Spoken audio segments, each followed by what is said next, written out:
Hello friends, I am Mehul Bapadra from Saraswati Group of Education. Today's topic is very interesting. જેની અંદર respiration એટલે કે શ્વસનની ક્રિયા અને શ્વસનની ક્રિયાની અંદર પણ એક important topic that is a glycolysis which we are going to study today. So first of all,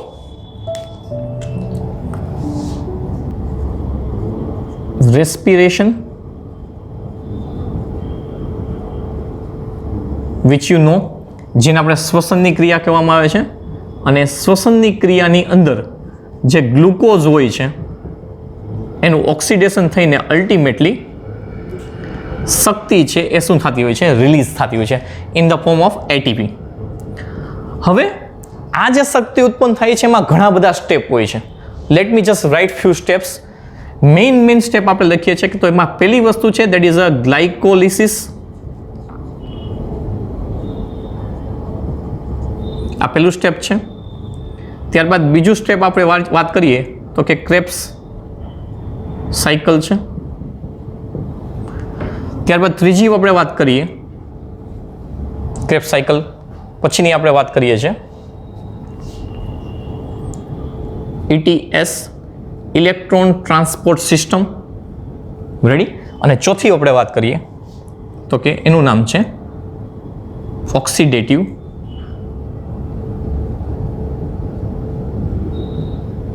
phosphorylation.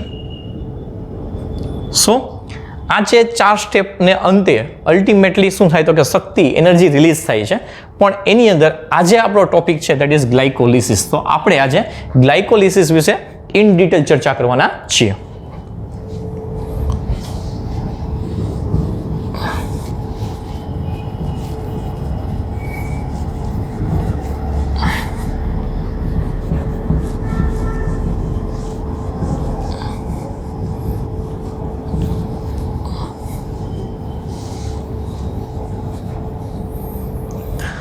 સૌથી પહેલી વસ્તુ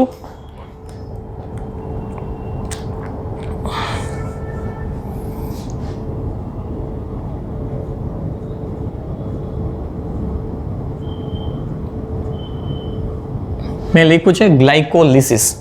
ગ્લાયકોલિસિસમાં પહેલાં તો મિનિંગ શું થાય એ સમજવા ખૂબ જ જરૂરી છે. ગ્લાયકો નો મિનિંગ થાય છે ગ્લુકોઝ અને લિસિસ નો મિનિંગ થાય છે બ્રેકડાઉન. ઓકે, બ્રેકડાઉન એટલે તોડવું અથવા તૂટવું. કઈ વસ્તુ તૂટે છે તો કે ગ્લુકોઝનો જે અણુ છે એને જે તૂટવાની પ્રોસેસ છે એને શું કહેવામાં આવે છે તો કે એને ગ્લાયકોલિસિસ કહેવામાં આવે છે. ઓકે, આપણે એને શોર્ટમાં અહીંયા સમજાવવાનો પ્રયત્ન કરીએ છીએ.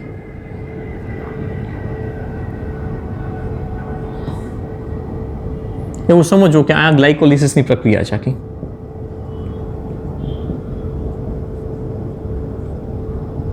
રેડી? એવું આપણે કન્સિડર કરીએ તો સૌથી પહેલા વસ્તુ શું હોય છે તો કે ગ્લુકોઝ હોય છે અને પ્લસ એની સાથે ઓક્સિડેશન માટે ઓક્સિજન આવેલું હોય છે. એમાંથી શું રિમૂવ થાય છે તો કે એમાંથી કાર્બન ડાયોક્સાઇડ રિલીઝ થઈ છે પ્લસ H2O પ્લસ એમાંથી શું રિલીઝ થવાની છે તો કે એટીપી. That is one. અને આપણે ગ્લાયકોલિસિસની જ વાત કરીએ છીએ. એક્ઝામ્પલથી કે બીજી વસ્તુ તો કે 2ADP છે એમાંથી ગ્લાયકોલિસિસની પ્રક્રિયાના પરિણામે કેટલા એટીપી રિલીઝ થાય છે તો કે 2 ATP. આ 2 ATP કેમ આવે છે આપણે આજના ટોપિકમાં જોશું. અને બીજી વસ્તુ છે NAD. રાઈટ? આ જે NAD હોય છે એ શું થાય છે તો કે A2 NADH2 માં રૂપાંતર થાય છે.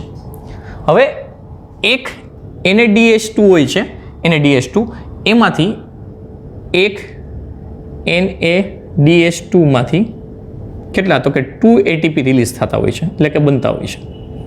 હવે અહીંયા 2 NADH2 છે તો કે 2 મલ્ટીપ્લાય બાય કેટલા થશે, સોરી અહીંયા 3 ATP બને છે. આઈ એમ વેરી સોરી. રેડી? એક NADH2 માંથી કેટલા ATP બને છે તો કે 3 બને છે. તો આપણી પાસે 2 NADH2 છે which you can see right now. તો 2 multiply by 3 is equal to 6 તો કે 6 ATP છે એ રિલીઝ થતા હોય છે.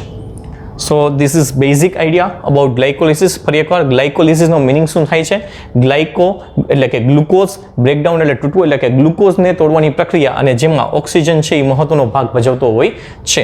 નો ડાઉટ ખાસ કરીને જે આગળનું સ્ટેપ હોય છે ગ્લુકોઝ ટુ પાયરુવિક એસિડ, એમાં ક્યાંય ઓક્સિજનનો ઉપયોગ થતો નથી, પણ એના પછીના અમુક સ્ટેપની અંદર આપણે કહી શકીએ કે ઓક્સિજનનો ઉપયોગ થાય છે. Okay, so this is basic about glycolysis. Okay,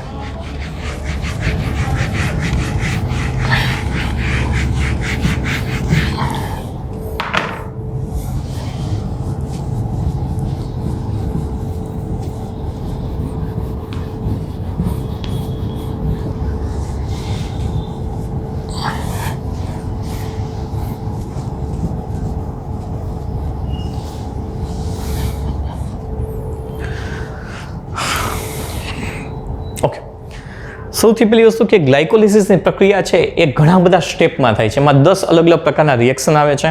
એમાં 10 અલગ અલગ પ્રકારના કહી શકાય 9 કે 10 જેટલા ઉત્સેચકનો ઉપયોગ થાય છે અને એના દ્વારા પ્રોસેસ છે એમાં છેલ્લે આપણે પાયરુવિક એસિડ મળે છે. રાઈટ, તો એનું જે આખું ગ્લુકોઝમાંથી પાયરુવિક એસિડ બનવાના જે તબક્કાઓ છે એને હું 1 બાય 1 અહીં સમજાવવાનો પ્રયત્ન કરું છું. Right, okay.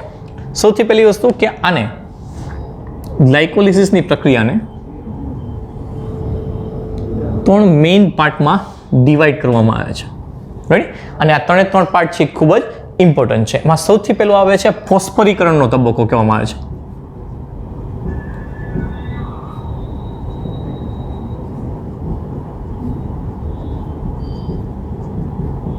પેલો તબક્કાનું નામ શું છે? ફોસ્ફરીકરણનો તબક્કો છે, which is very very important.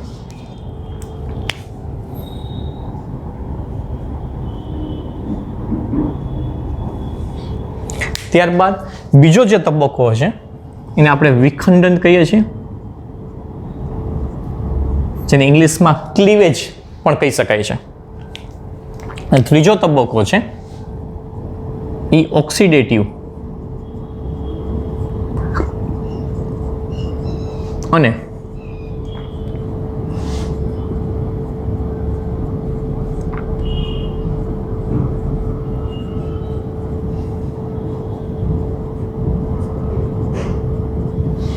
ફોસ્ફરીકરણનો તબક્કો છે.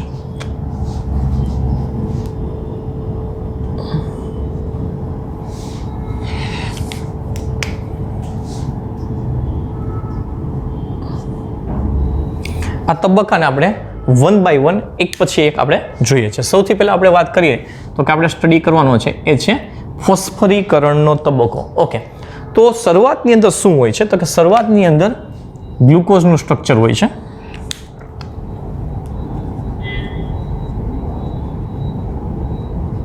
ઓકે, હવે ગ્લુકોઝના સ્ટ્રક્ચરની અંદર તમને ઓલરેડી આઈડિયા છે કે એનું જે સ્ટ્રક્ચર હોય છે એનું ફોર્મ્યુલા શું છે? તો કે એની ફોર્મ્યુલા છે C6H12O6.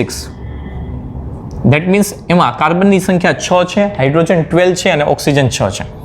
આ જે સ્ટ્રક્ચર છે ને અલગ અલગ રીતે લખાતું હોય છે, પણ આપણી અન્ડરસ્ટેન્ડિંગ માટે એને હું અત્યારે એક સિમ્પલ સ્ટ્રક્ચરમાં લખવાનું ટ્રાય કરું છું. સપોઝ આ 1, આ 2, આ 3, આ 4, આ 5 અને આ 6. એટલે કે આ ગ્લુકોઝનું સ્ટ્રક્ચર છે આપણે કન્સિડર કરીએ, કારણ કે કાર્બનની સંખ્યા ટોટલ કેટલી છે તો કે એમાં 6 છે. તો એ મુજબ આપણે જોઈએ તો આપણે 1 નંબર આપશું અને 2 આપશું અને 3 આપશું અને 4 આપશું, આ 5 આપશું અને આ 6.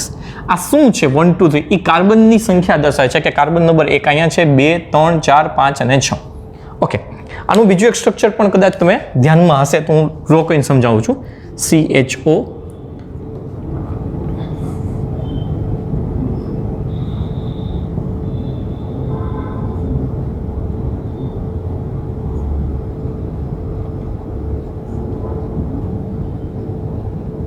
One, 2, 3, 4, 5 and this is the last one. આ ટાઈપનું સ્ટ્રક્ચર પણ જોવે છે. આ પણ ગ્લુકોઝનું જ સ્ટ્રક્ચર છે, રાઈટ, જે લિનિયર ફોર્મની અંદર છે, જે સાયક્લિક મોડમાં પણ હોય છે પણ ત્યાં લિનિયર સીધું છે. કાર્બન સંખ્યા જોશો કેટલી છે? 1, 2, 3, 4, 5, 6. રાઈટ, તો આ સેમ સ્ટ્રક્ચર છે. આ સ્ટ્રક્ચરને આખું લખવાનો જે આપણો ટાઈમ છે બચી જાય એટલા માટે આ કાર્બનની જે સંખ્યા છે એને ધ્યાનમાં રાખીને આ 1 તો આ 1 નંબર, આ 2 તો આ 2 નંબર, એ રીતે મેં દર્શાવવાની ટ્રાય કરી છે. આ પણ શું છે તો કે આ પણ ગ્લુકોઝનું જ સ્ટ્રક્ચર છે. just for your information, right? Okay, let me rub this.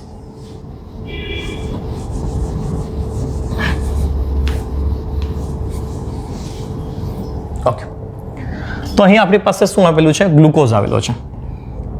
હવે જે આ ગ્લુકોઝ છે એમાંથી એ કેમાં કન્વર્ટ થાય છે? તો કે અહીં સૌથી પહેલાં અહીંયા ફોસ્ફરીકરણ તબક્કો એવો લખેલો છે, એટલે ક્યાંક ને ક્યાંક ફોસ્ફેટનો ઉપયોગ થવો જોઈએ. ફોસ્ફેટનો ઉપયોગ થવાનો મિનિંગ એ થાય છે કે એટીપી ક્યાંક ને ક્યાંક ઇન્વોલ્વ હશે, એટલે કે અહીં એટીપીમાંથી એડીપીમાં કન્વર્ટ થાય છે. એટીપી એટલે શું? તો કે એડેનોસાઇન ટ્રાઇફોસ્ફેટ, અને એડીપી એટલે શું? તો કે એડેનોસાઇન ડાઇફોસ્ફેટ. એનો મિનિંગ એવો થાય છે, આ ટાઈપનું સ્ટ્રક્ચર હશે એવું આપણે કન્સિડર કરીને આગળ ચાલીએ છીએ કે ફોસ્ફેટની સંખ્યા કેટલી છે? એક્ઝામ્પલ તરીકે અહીંના 2, 3, અને એમાંથી શું બને છે? આ ટાઈપનું સ્ટ્રક્ચર બને છે, એટલે કે એક ફોસ્ફેટ અને બે ફોસ્ફેટ, કારણ કે એડીપી છે, એડીપીનો મિનિંગ થાય છે ડાઇફોસ્ફેટ, એટીપીનો મિનિંગ થાય છે 3 ફોસ્ફેટ. રેડી? તો આ સ્ટ્રક્ચર શું થઈ જાય છે? તો કે આ છે ગ્લુકોઝ, એમાંથી એટીપીનો ઉપયોગ થવાથી એટીપી છે એમાંનો એક ફોસ્ફેટ એનો ગુમાવે છે, અને કોને? તો કે ગ્લુકોઝને આપે છે. ગ્લુકોઝને આપે છે તો ગ્લુકોઝના કયા કાર્બનને આપે છે? તો કે ગ્લુકોઝના 6થા નંબરના કાર્બનને આપે છે. ઓકે, તો અહીં ફરી એકવાર ડ્રો કરું છું. 3, 4, 5 અને આ 6. ઓકે, તો એ 6થા નંબરના કાર્બન ઉપર આ જે ફોસ્ફેટ છે, એક્ઝામ્પલ તરીકે આ ફોસ્ફેટની આપણે વાત કરીએ તો આ જે ફોસ્ફેટ છે એ 6થા નંબરના કાર્બન ઉપર જઈને બેસે છે. ધેટ મીન્સ ગ્લુકોઝ જ છે, પણ ગ્લુકોઝની અંદર જે સ્ટ્રક્ચર છે એમાં જેના 6થા નંબરનો કાર્બન છે એ એટીપીમાંથી શું થાય છે? એક ફોસ્ફેટ મેળવી અને અલ્ટિમેટલી કન્વર્ટ થઈ જાય છે કેમાં? તો કે કન્વર્ટ થઈ જાય છે ગ્લુકોઝ 6 ફોસ્ફેટમાં. ઓકે, બીજી એક ઇમ્પોર્ટન્ટ વસ્તુ કે જ્યારે પણ ગ્લુકોઝ છે ગ્લુકોઝ 6 ફોસ્ફેટમાં કન્વર્ટ થાય છે, એટલે ક્યાંક ને ક્યાંક ફોસ્ફેટની લેવડ દેવડ થાય છે. જ્યારે ફોસ્ફરીકરણની ક્રિયા થતી હોય તો હંમેશા યાદ રાખવાનું એક ઉત્સેચકનો ઉપયોગ થાય છે, અને એ ઉત્સેચકનું નામ છે કાઇનેઝ. ઓકે, તો અહીંયા ઉત્સેચક કયો થશે? અહીંયા લખું છું ફરી એકવાર. તો અહીંયા જે ઉત્સેચક છે એ કયો હશે? અહીંયા ઉત્સેચક છે એનું નામ હું લખું છું. હવે અહીંયા ગ્લુકોઝ છે એમાં કાર્બન સંખ્યા ટોટલ 6 છે, એટલે એને હેક્ઝો આપણે શબ્દ ઉપયોગ કરી શકીએ, એટલે મેં લખ્યું છે હેક્ઝો. અને ફોસ્ફરીકરણની ક્રિયા થાય છે એટલા માટે એક શબ્દ યુઝ થાય છે, ધેટ ઇઝ અ કાઇનેઝ. તો આ આપણી પાસે શું છે? આપણો ઉત્સેચક છે. રેડી? સો ગ્લુકોઝ છે which convert into the glucose 6 phosphate, એટલે ગ્લુકોઝ 6 ફોસ્ફેટમાં કન્વર્ટ થઈ જાય છે, રાઈટ? અને એના માટે હેક્ઝોકાઇનેઝ નામના ઉત્સેચકનો ઉપયોગ થાય છે. ઓકે, હવે શું? તો કે નેક્સ્ટ સ્ટેપ, આ સેકન્ડ સ્ટેપ છે. એના પછીના સ્ટેપની અંદર શું થાય છે? તો કે જે આ ગ્લુકોઝ 6 ફોસ્ફેટ છે એ કેમાં કન્વર્ટ થશે? તો કે એ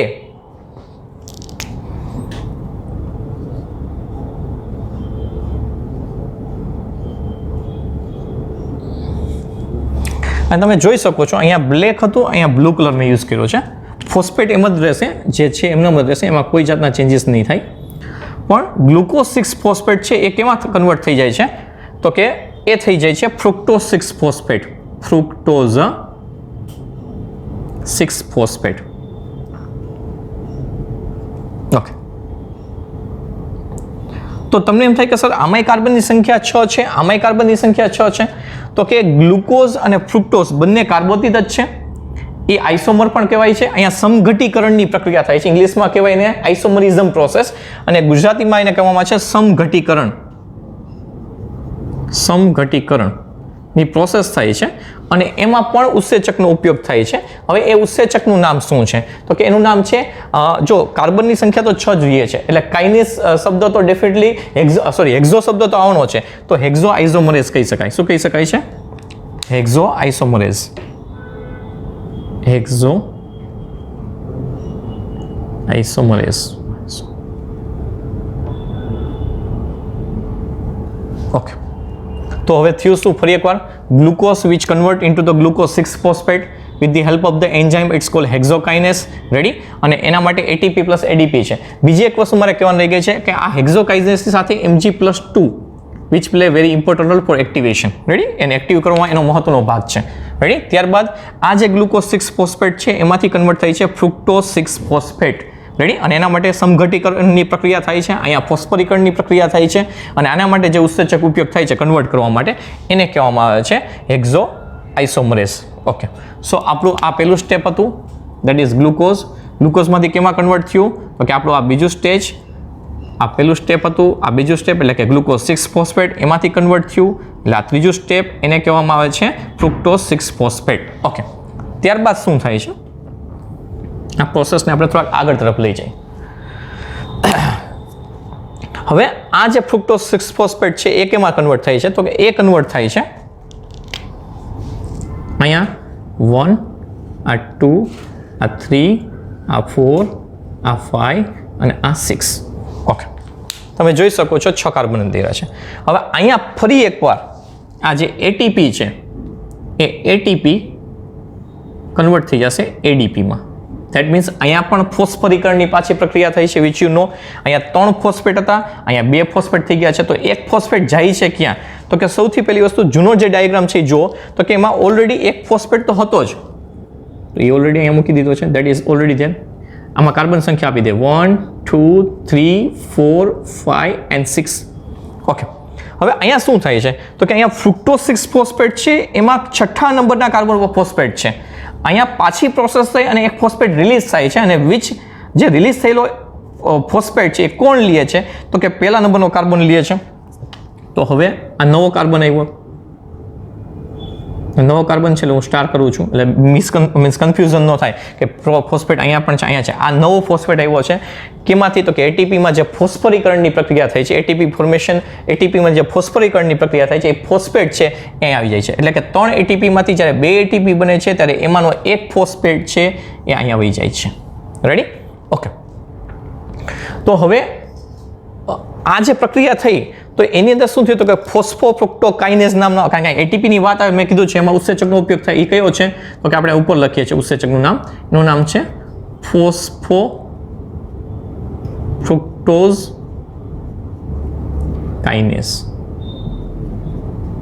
આ શું છે? તો કે એ ઉત્સેચકનું નામ મેં લખ્યું છે અહીંયા. ઓકે, હવે પ્રશ્ન એ થાય કે અહીંયા ફ્રુક્ટોઝ 6 ફોસ્ફેટ છે, તો આ જે છે એનું નામ શું છે? તો કે એનું નામ છે ફ્રુક્ટોઝ તો છે જ, પણ એના 2 કાર્બન છે. તો કે એક અહીંયા પણ છે 1 નંબરના કાર્બન ઉપર અને 6થા નંબરના કાર્બન ઉપર, બંને જગ્યાએ ફોસ્ફેટ છે. એટલે શું લખશું? તો કે ફ્રુક્ટોઝ 1,6 2 વાર છે એટલે ડાઈ લખી શકાય અથવા બાય 1,6 ડાઈ. શું લખશું? તો કે ફોસ્ફેટ.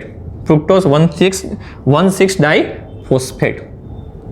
ઓકે, ઘણા લોકોને આવો પ્રશ્ન થતો હોય છે કે સર આ ગ્લુકોઝ 6 ફોસ્ફેટ અને ફ્રુક્ટોઝ 6 ફોસ્ફેટ વચ્ચેનો ડિફરન્સ શું? તો કે ગ્લુકોઝ અને ફ્રુક્ટોઝ બંનેના સ્ટ્રક્ચર સેમ છે, એટલે કે C6H12O6 બેયમાં સેમ જ આવે છે, પણ રાસાયણિક રીતે બંનેના સ્ટ્રક્ચર સેમ છે, પણ એ જે સ્ટ્રક્ચરની જે ગોઠવણી છે એ ગોઠવણી અલગ પ્રકારની છે. એટલે અહીંયા પુનઃ ગોઠવણી થઈને નવું સ્ટ્રક્ચર બને છે, એને આપણે ફ્રુક્ટોઝ કહે છે. બીજો ડિફરન્સ એ છે કે ગ્લુકોઝ 6 ફોસ્ફેટ એમાં આલ્ડીહાઇડ ગ્રુપ આવેલું હોય છે, જ્યારે ફ્રુક્ટોઝ 6 ફોસ્ફેટ કહીએ છીએ બંને હેક્ઝોઝ છે, તો આમાં કીટોન ગ્રુપ આવેલું છે. Right? So this is a one portion which we have completed. બીજો પોર્શન હવે સ્ટાર્ટ થવાનું છે, દેટ ઇઝ વિખંડન. પણ આપણે અત્યારે શું કમ્પ્લીટ કર્યું છે? તો કે આપણે ગ્લુકોઝમાંથી ગ્લુકોઝ 6 ફોસ્ફેટ, ગ્લુકોઝ 6 ફોસ્ફેટમાંથી ફ્રુક્ટોઝ 6 ફોસ્ફેટ, ફ્રુક્ટોઝ 6 ફોસ્ફેટમાંથી ફ્રુક્ટોઝ 1,6 ડાઇફોસ્ફેટ આપ સુધી પ્રક્રિયા થઈ છે. આ આખી સિક્વન્શિયલ પ્રોસેસ છે, એટલે આપણું આ ચોથું સ્ટેપ અહીંયા કમ્પ્લીટ થાય છે. હવે જે આપણે ભણશું અહીંથી 5મું સ્ટેપ અહીંથી આવશે, એટલે કે આ પ્રોસેસ છે કન્ટિન્યુઅસ આપણે કરવાની છે, પણ મારે પ્રોસેસને સારી રીતે સમજાવી છે એટલા માટે હું તમને 1 મિનિટનો ટાઈમ આપું છું. You just draw the diagram અને નાના નાના પોઈન્ટ્સ મેં લખ્યા છે તમે લખી નાખો, કે જેને લીધે આ ટોપિક સમજવામાં તમને ઇઝી પડે. I will give you exactly 1 minute to draw this. I hope that કે આગળનો પોર્શન તમે ડ્રો કરી ચૂક્યા છો. Now let's start with the another part. ફોસ્ફરીકરણની ક્રિયા આપણે કમ્પ્લીટ કરી ચૂક્યા છે, જેમાં આપણે glucose 6 phosphate, fructose 6 phosphate, fructose 1,6 diphosphate. હવે આ જે ફ્રુક્ટોઝ 1,6 ડાઇફોસ્ફેટ આપણું લાસ્ટ સ્ટેપ હતું. હવે જે છે પ્રક્રિયા, આ પ્રક્રિયા કમ્પ્લીટ થઈ ગઈ છે અને આપણે જે સ્ટાર્ટ કરવાના છે એ પ્રક્રિયા આ છે, દેટ ઇઝ વિખંડન. વિખંડનનો મિનિંગ થાય છે ક્લીવેજ, એના ભાગ પડવા. એટલે કે જે 6 કાર્બન વાળું સ્ટ્રક્ચર છે એના 2 ભાગ પડવાના છે, એ આપણે સમજીએ.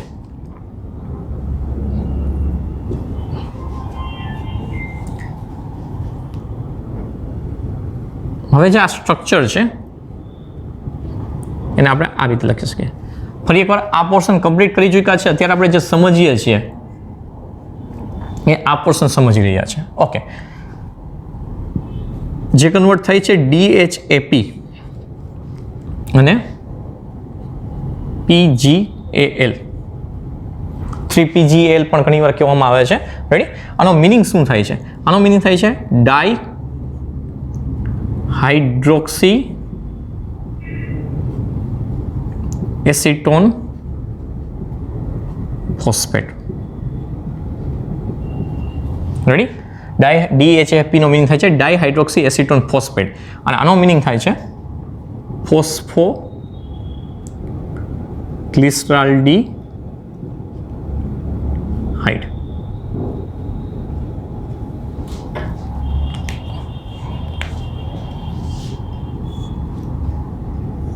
રેડી?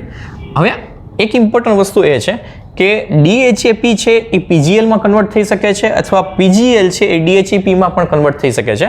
અત્યારે સમજણ માટે હું અંદર ડિટેલમાં નથી લાગતો, પણ આ બંને એકબીજામાં કન્વર્ટ થઈ શકતા હોય છે. જે DHAP છે એ PGL માં કદાચ કન્વર્ટ થાય તો એના માટે એક ઉત્સેચક છે, એનું નામ છે ફોસ્ફો. મેં લખેલું છે, યસ. રેડી? ફોસ્ફો ટ્રાયોઝ આઇસોમરેઝ. શું છે? ફોસ્ફો ટ્રાયોઝ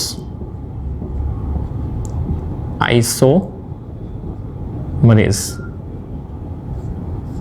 ઓકે, સો તો ટૂંકમાં મારો કહેવાનો મિનિંગ એ છે કે ફ્રુક્ટોઝ વંશિક ડાયફોસ્ફેટમાંથી ટ્રાયોઝના 2 અણુઓ બને છે. આમાં પણ કાર્બનની સંખ્યા 3 છે, આમાં પણ કાર્બન સંખ્યા 3 છે. એટલે આપણે આમાં જોઈએ તો કાર્બન સંખ્યા આપણે લખવું હોય તો લખી શકીએ 3 કાર્બન, હિયર ઓલ્સો 3 કાર્બન.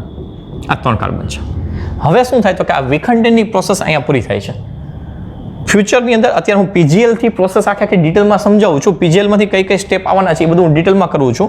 પણ ફ્યુચરમાં DHAP છે એ પણ પાછો PGL માં થઈ જશે. એનો મિનિંગ એવો થાય છે કે આ જે પ્રોસેસ છે અહીં સુધી ચાલશે, પણ અહીંથી આ પ્રોસેસ ટ્વાઇસ થશે, એટલે કે 2 વાર થવાનું છે. માની લો કે PGAL છે, બરાબર છે. હવે PGAL છે એમાંથી શું બનવાનું છે તો કે એમાંથી બનવાનું છે 1,3-બાયફોસ્ફોગ્લિસરિક એસિડ, અથવા તમને 3-ફોસ્ફોગ્લિસરાલ્ડિહાઇડ પણ કહેવામાં આવે છે, બરાબર. તો એમાંથી શું બનવાનું છે તો કે 1,3-બાયફોસ્ફોગ્લિસરિક એસિડ અથવા ગ્લિસરેટ બનવાનો છે. તો એ જે બનવાનો છે ઘટક, આમાંથી જે બીજો ઘટક બનવાનો છે કેટલી વાર બનવાનો છે? 2 વાર. કાં તો કે ઓલરેડી આમાંથી તો કોઈ પણ એક સ્વરૂપ બનવાનું છે, પણ જ્યારે પાછા સ્ટેપની અંદર DHAP છે એ પણ પાછો કેમાં પ્રોસેસમાં થઈ જાય તો કે PGL બની જશે. તો અહીંયા જે ઘટક બનવાનો છે આ કેટલી વાર બનવાનો છે? 2 વાર. પણ અત્યારે સમજાવવા પૂરતું ફક્ત ને ફક્ત હું કેટલી વાર લખું છું? 1 વાર લખું છું. ઓકે, હવે આપણે આગળ વધીએ તો કે આ 3-ફોસ્ફોગ્લિસરાલ્ડિહાઇડ આપણે કહી શકીએ એમ છે, બરાબર. હવે એ પ્રોસેસમાં આપણે આગળ વધીએ. હવે આની અંદર શું થાય છે તો કે એમાં ઇનઓર્ગેનિક ફોસ્ફેટ જોડાય છે, IP,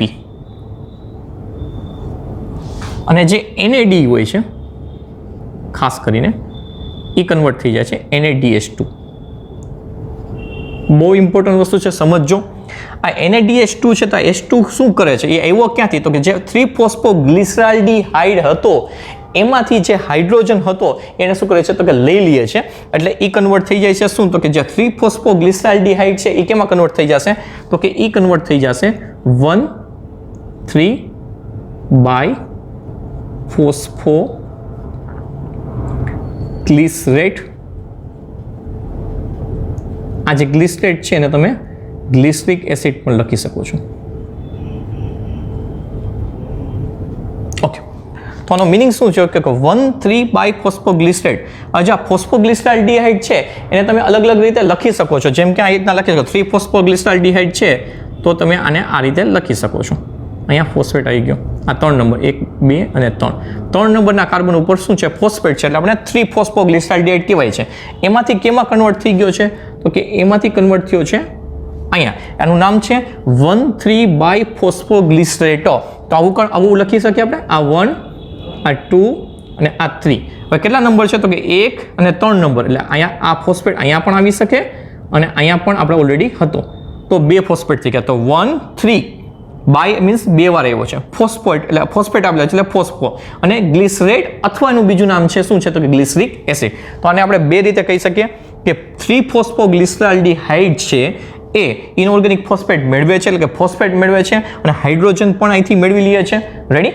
અને હાઇડ્રોજન અહીંથી મેળવે છે એટલે એકચ્યુઅલી તમે જો તો આને આપણે હાઇડ્રોજિનેશનની પ્રોસેસ કહી શકાય છે, એમ પણ આપણા શબ્દો ઉપયોગ થઈ જાય છે, અથવા સોરી ડિહાઇડ્રોજિનેશનની પ્રોસેસ થાય છે, એટલે NAD માંથી NADH2 માં કન્વર્ટ થાય છે. રાઈટ? અને એને કારણે 1,3-બાયફોસ્ફોગ્લિસરેટ અથવા તો 1,3-બાયફોસ્ફોગ્લિસરિક એસિડ કહેવામાં આવે છે.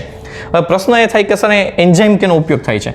તો કે અહીંયા હાઇડ્રોજન રિમૂવ થતો હોય તો એને ડિહાઇડ્રોજિનેશન પ્રોસેસ કહેવાય કેમિસ્ટ્રીના નીતિ નિયમ મુજબ.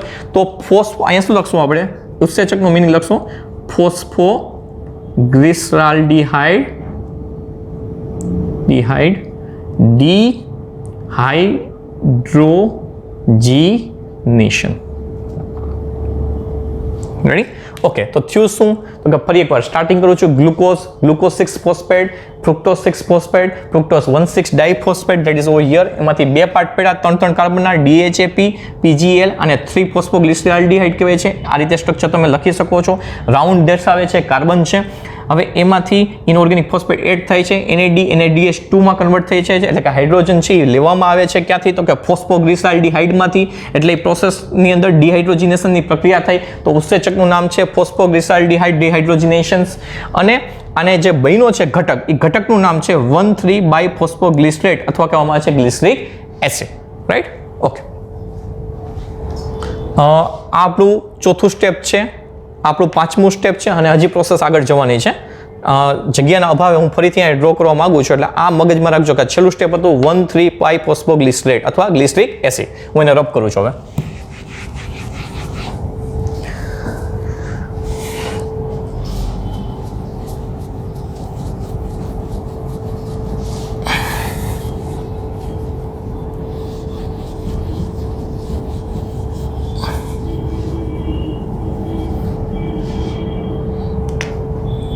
ફરીથી લખી દઉં છું.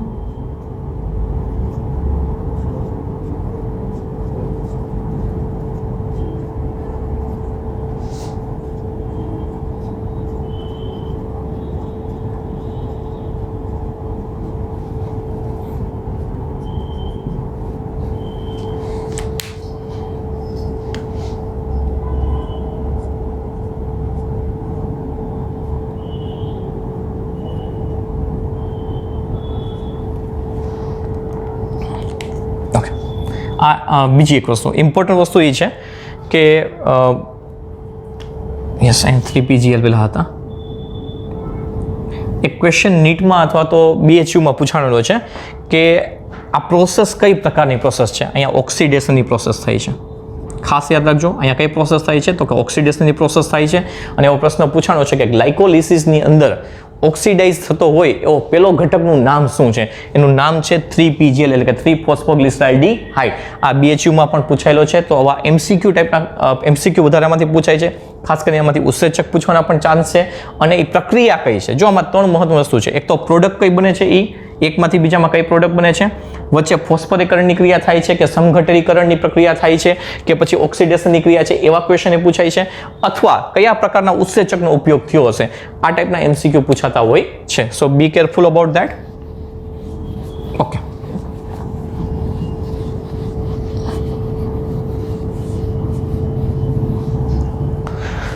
ઓકે, બીજી ઇમ્પોર્ટન્ટ વસ્તુ, આપણે ફોસ્ફોરીકરણનો તબક્કો પૂરો થઈ ગયો છે, જેમાં glucose 6 phosphate, fructose 6 phosphate, fructose 1,6 biphosphate, ત્યાં સુધી આ તબક્કો. ફ્રુક્ટોઝ 1,6 બાયફોસ્ફેટ માંથી DHAP અને PGAL બન્યા હતા. એક તબક્કો તો વિખંડન, અને PGAL માંથી બની ગયું હતું, એટલે કે 3-ફોસ્ફોગ્લિસરાલ્ડિહાઇડ માંથી આગળ પ્રોસેસ થઈ હતી, એમાંથી બન્યું હતું 1,3-બાયફોસ્ફોગ્લિસરિક એસિડ. એટલે એ જે ઓલરેડી આગળનું એક સ્ટેપ ગયું છે એ કેમાં આવશે? તો કે એ આવશે ઓક્સિડેટિવ એન્ડ ફોસ્ફોરીકરણનો તબક્કો, એટલે ઓક્સિડેશનની પ્રોસેસ જે આગલા સ્ટેપમાં થઈ હતી એ આનો ભાગ છે. ઓકે, ઓકે, હવે 1,3-બાયફોસ્ફોગ્લિસરિક એસિડ વિશે આપણે ચર્ચા કરી ચૂક્યા છીએ. થોડાક આપણે આગળ વધીએ.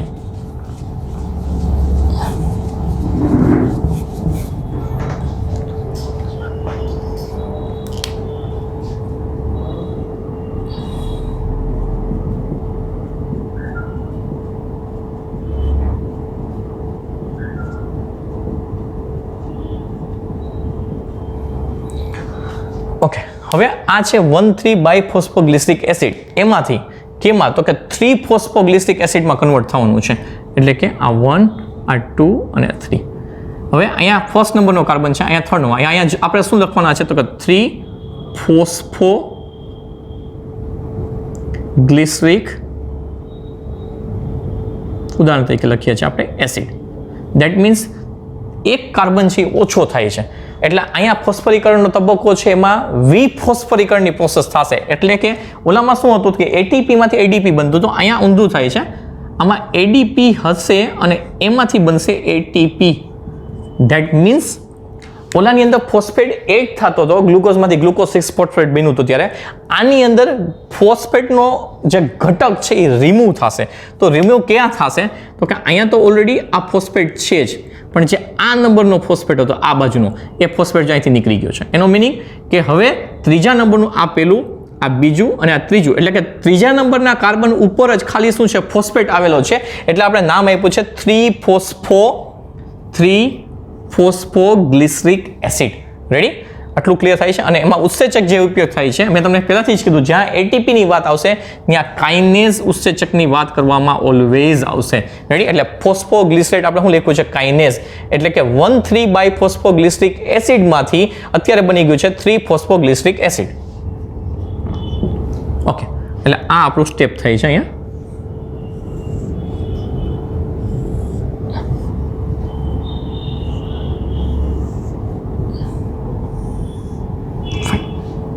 આ છે એ શું છે તો કે આ ઉત્સેચક છે, હું રાઉન્ડ શેપમાં મૂકી દઉં છું. Okay, fine. ઓકે, 3-ફોસ્ફોગ્લિસરિક એસિડ છે એમાંથી હવે પ્રોસેસ શું થશે તો કે એમાંથી ફરી એકવાર ખાલી એનું કહી શકાય કે મ્યુટેઝ નામનો જે ઉત્સેચક છે એનો ઉપયોગ થવાનો છે આમાં.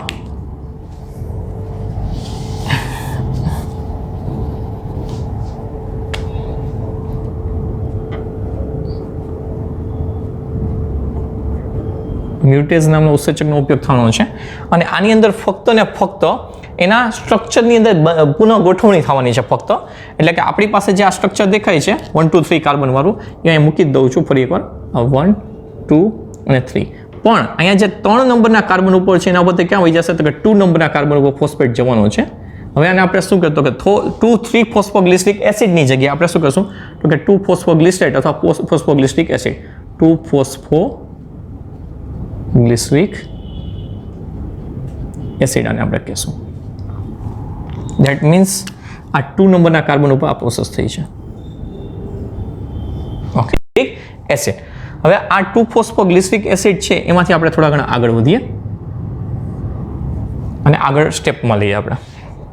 હવે આમાંથી શું થાય તો કે જે આ 2-ફોસ્ફોગ્લિસરિક એસિડ છે એમાં એક ઉત્સેચકનો ઉપયોગ થવાનો છે, એનું નામ છે ઇનોલેઝ. અને પાણીનો ઘટક છે ત્યાંથી રિમૂવ થવાનો છે. H2O શું થશે અહીંથી રિમૂવ થવાનો છે. રેડી? અને એ જે રિમૂવ થાય છે, રિમૂવ થવાને કારણે એમાંથી બનશે શું બનશે તો કે 2-ફોસ્ફોગ્લિસરિક એસિડમાંથી બનશે ફોસ્ફોઇનોલ પાયરુવિક એસિડ. શું બનશે? ફોસ્ફોઇનોલ પાયરુવિક એસિડ. એટલે આ આપણી પાસે સ્ટ્રક્ચર એક બની ગયું છે. આ છે આપણી પાસે ફોસ્ફોઇનોલ પાયરુવિક એસિડ. હવે જે આ ફોસ્ફોઇનોલ પાયરુવિક એસિડ છે એ પાછો શું થશે તો કે એ પાછો કન્વર્ટ થશે કેમાં તો કે pyruvic acid, which is very very important. Again આ પાયરુવિક એસિડ છે જે આપણી સૌથી ઇમ્પોર્ટન્ટમાં ઇમ્પોર્ટન્ટ પ્રોડક્ટ છે, પણ એની અંદર કન્વર્ટ થવા માટે પાછો જે એટીપી છે 20 ફોસ્ફોરીકરણ એટલે એડીપી છે એમાંથી એટીપીમાં કન્વર્ટ થઈ જશે. એટલે કે વિફોસ્ફોરીકરણની ક્રિયા થશે, એટલે ફોસ્ફેટ બનવાની થાય છે, એટલે એમાંથી બને શું તો કે પાયરુવિક એસિડ બને છે. તો ફોસ્ફોઇનોલ પાયરુવિક એસિડમાંથી શું બન્યું છે તો કે અલ્ટિમેટલી પાયરુવિક એસિડ બન્યો છે. તો અહીંયા તમે જોશો તો અહીંયા વિફોસ્ફોરીકરણની ક્રિયા થાય છે, અહીંયા પણ વિફોસ્ફોરની ક્રિયા થાય છે. રેડી? અને અહીંયા જે ઉત્સેચક થાય છે એનો ઉપયોગ, એનું નામ શું છે તો કે એનું નામ છે ફોસ્ફોઇનોલ પાયરુવેટ કાઇનેઝ. ફોસ્ફોઇનોલ પાયરુવેટ કાઇનેઝ. ફરી એકવાર, કાઇનેઝ શબ્દ શું કાને આવ્યો છે તો કે જ્યાં જ્યાં એટીપીની વાત આવશે ત્યાં હંમેશા આપણે કાઇનેઝનો ઉપયોગ થતો હશે. ઓકે, હવે તમે જોશો અહીંયા તો કે જે આપણા પહેલા સ્ટેપ હતા, જેમ કે ગ્લુકોઝમાંથી ગ્લુકોઝ 6 ફોસ્ફેટ બન્યો, ગ્લુકોઝ 6 ફોસ્ફેટમાંથી ફ્રુક્ટોઝ 6 ફોસ્ફેટ બન્યો અને ફ્રુક્ટોઝ 6 ફોસ્ફેટમાંથી ફ્રુક્ટોઝ 1,6 ડાયફોસ્ફેટ બન્યો. તો ત્યાં તમે જોયો હશે તો કે 2 એટીપી વપરાણા હશે. That is one thing. Okay, એ માઇન્ડમાં રાખજો કે 2 એટીપી સ્ટાર્ટિંગમાં, એટલે કે ગ્લુકોઝમાંથી ગ્લુકોઝ 1,6 બાયફોસ્ફેટ, સમજો આ 1,6 બાયફોસ્ફેટ અથવા ડાયફોસ્ફેટ તમે જે પણ લખી શકો છો, આ બને છે ત્યારે 2 એટીપી વપરાય છે. યાદ રાખજો 2 એટીપીનો શું થાય છે? વપરાશ થાય છે. That is one. આ એક મુદ્દો અગત્યનો છે. રેડી? પછી શું થાય છે તો કે ત્યારબાદ આમાંથી શું બને છે તો કે આમાંથી બને છે ઉદાહરણ તરીકે PGAL. હું એટલો અત્યારે આ એક જ લખું છું, આ PGAL. રેડી? અને PGAL માંથી આ કન્ટિન્યુઅસલી પ્રોસેસ થાય છે અને એમાં તમે જોશો તો આમાં કેટલા એટીપી બને છે તો કે અહીંયા એક એટીપી બન્યો, અહીંયા બીજો એટીપી બન્યો. બીજી વસ્તુ, તમારું જે આ મેં એક રાઉન્ડ માર્યું તો એમાં કેટલા એટીપી બન્યા તો કે અહીંયા એટીપી બન્યા છે ટોટલ 2. આટલું ક્લિયર? પણ આપણી પાસે હજી એક પ્રોડક્ટ છે, કારણ કે ગ્લુકોઝ 1,6 બાયફોસ્ફેટમાંથી 2 ફાટા પડતા હતા. એક શું બનતું હતું કે PGL બનતું હતું અને બીજી એક વસ્તુ તમને સૌથી ઇમ્પોર્ટન્ટ ઘટક બનતી હતી એ હતી DHAP. યાદ છે તમને? તો DHAP એટલે ડાયહાઇડ્રોક્સી એસિટોન ફોસ્ફેટ. આ 2 બને છે. હવે આ પ્રોસેસમાંથી આ પ્રોસેસમાં 2 એટીપી વપરાણા, પછી એમાંથી 2 ફાટા પડ્યા, એમાંથી જે PGL હતો એનો આખો આ રાઉન્ડ મારી અને અલ્ટિમેટલી શું થાય તો કે 2 એટીપી છે એ બને છે. યસ ઓર નો? હવે આ જે DHAP છે એ પાછો PGL માં કન્વર્ટ થશે અને આ પ્રોસેસ પાછી થશે. એનો મિનિંગ કે બીજા 2 એટીપી નો આમાં શું થશે? એડ થશે, પાછા એટીપી બનશે. તો અહીંયા ટોટલ એટીપી કેટલા બને છે તો કે અહીંયા ટોટલ એટીપી બને છે, પાછા નીચેના પોર્શનની આપણે વાત કરીએ તો 4 અને ઉપરનામાં 2 એટીપી વપરાય છે. તો કે 4 અહીંયા હતા, અહીંયા 4 છે અને અહીંયા કેટલા થઈ ગયા? 2. તો 4 માંથી પાછા 2 જાય, 4 માંથી પાછા કેટલા જાય? 2 જાય. તો ટોટલ કેટલા વધે છે? 2. તો કે ગ્લાયકોલિસિસની પ્રક્રિયામાં તમે આમ જો ખાલી એટીપી ને કન્સિડરેશનમાં લઈએ તો કે ગ્લુકોઝમાંથી જ્યારે પાયરુવિક એસિડ બને છે તો છેલ્લે 2 એટીપી બને છે. ફરી એકવાર આ એટીપીની માહિતી બહુ ઇમ્પોર્ટન્ટ છે. ગ્લુકોઝમાંથી ગ્લુકોઝ 1,6 બાયફોસ્ફેટ બને છે ત્યારે 2 એટીપી વપરાય છે, વિચ યુ નો. એ ફોસ્ફરીકરણની પ્રક્રિયા હતી. ત્યારબાદ એમાંથી PGL બન્યો છે. PGLનું જો એક રાઉન્ડ આ રીતે મેં કર્યું છે, એમાં 2 જગ્યાએ એટીપી બન્યા છે તો 2 એટીપી લખ્યા.